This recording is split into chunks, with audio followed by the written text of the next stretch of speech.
तरह भारत पागलपन का शिकार है, किस तरह भारत जुनून का शिकार है, किस तरह भारत में हर दूसरा शख्स उठ के मम्मी से इजाज़त मांग रहा है कि मम्मी इजाज़त देगी तो मैं पाकिस्तान पे हमला करूंगा। भारत पागलपन का शिकार है, भारत जुनून का शिकार है, भारत में एक अजीब तरह का वार हिस्टेरिया है।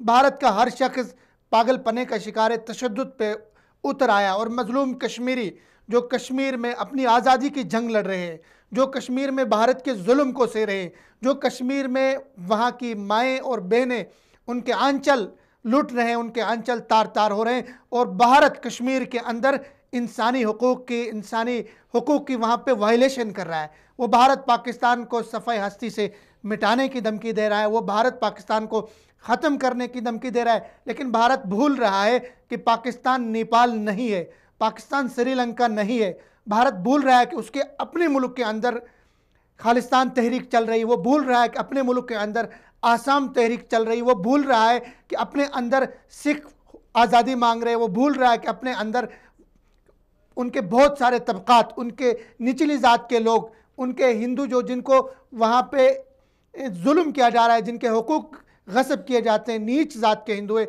वो खुद वहाँ भारत से आज़ादी मांग रहे हैं। पाकिस्तान ने भारत को इस लेवल का नहीं समझा, इस इग्नोर करता रहा, उनको जवाब नहीं देता रहा, क्योंकि पाकिस्तान मसरूफ़ था, पाकिस्तान के पास वक्त नहीं था। पाकिस्तान आगे बढ़ रहा है, पाकिस्तान तरक्की कर रहा है, पाकिस्तान के मेहमान आए हुए थे। हमने भारत की गीदड़ बबक्यू को खातिर में नहीं लाया। हम समझते हैं भारत कुछ नहीं कर सकता है, क्योंकि मेरा मुल्क पाकिस्तान, मेरा वतन पाकिस्तान, मेरी मट्टी इतनी मजबूत है इंशाल्लाह कि भारत चाहकर भी कुछ नहीं कर सकता है। भारत जो कर सकता था वो पिछले 18 साल में भारत ने किया।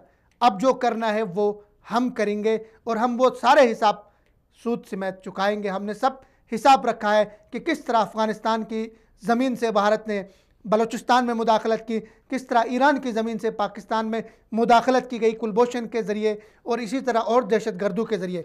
पाकिस्तान अब उस सूरत हाल से निकला है कि पाकिस्तान के ऊपर दबाव बढ़ाया जाएगा, पाकिस्तान के ऊपर प्रेशर बढ़ाया जाएगा।